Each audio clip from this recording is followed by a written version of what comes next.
lecture of the electrostatics. In this lecture, we are going to discuss about the Gauss theorem and its proof. Gauss theorem is already I have stated in the previous lectures, and in this lecture, we are going to discuss about the proof of it.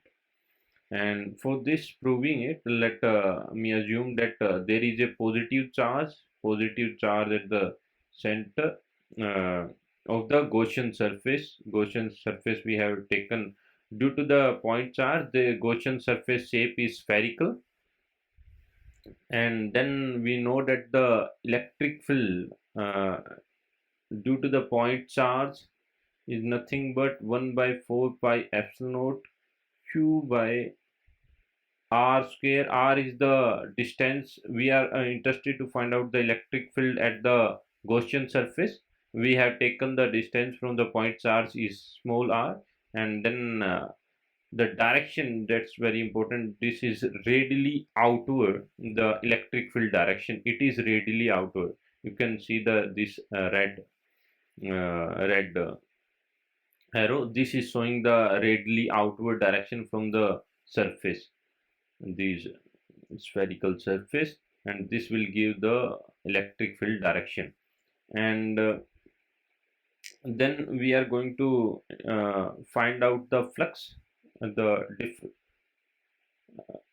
flux in the differential form is d phi is nothing but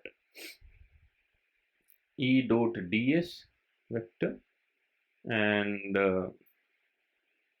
then we are going to for the total flux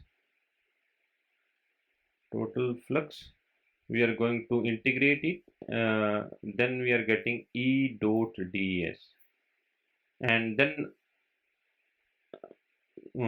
by opening the dot product, E vector magnitude, I represent the magnitude by E only, and E into ds vector into cos theta. Cos theta, ds, the direction between the direction of the ds vector, the dA element that I have taken as in the diagram, they are represented by the dA.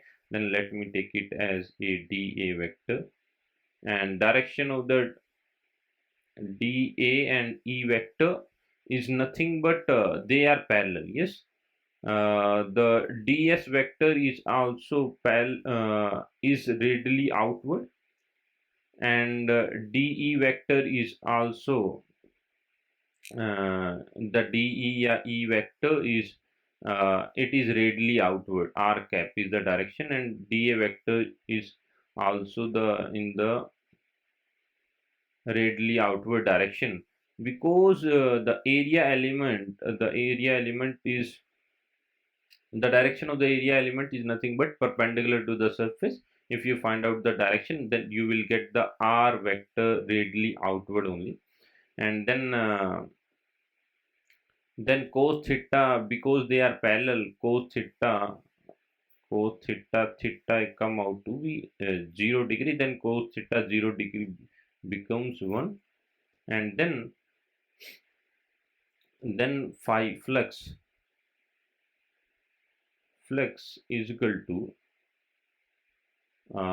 E integration of E dot ds only, because cos theta become 1, and then E is on the spherical surface. E is basically depend upon only the r value, and r value is fixed, and that's why it is constant. Then I take out the all the E value come out to be outside, and then it become q by r square, and integration of closed integral. This is closed integral, okay, and then ds, then closed integral ds vector, then the total surface area. The integration means the total surface area of the sphere come out to be 1 by 4 pi epsilon naught q by r square, and this come out to be 4 pi. The total surface area of the sphere is 4 pi r square. Yes, and then you can cancel out from 4 pi r square with the denominator. You are getting q by epsilon naught, and this is nothing but the Gauss theorem. Gauss theorem states that the total electric flux phi through any closed surface is equal to 1 by epsilon naught times the net charge q enclosed in a surface. Net charge, the remember this, the this is the charge enclosed in the Gaussian surface area, but also you can write it. I have proven only for the point charge, yes, for the point charge, but this theorem is valid for every shape, every shape. Let's suppose you have any random Gaussian surface area. It Gaussian surface area depend upon the charge distribution.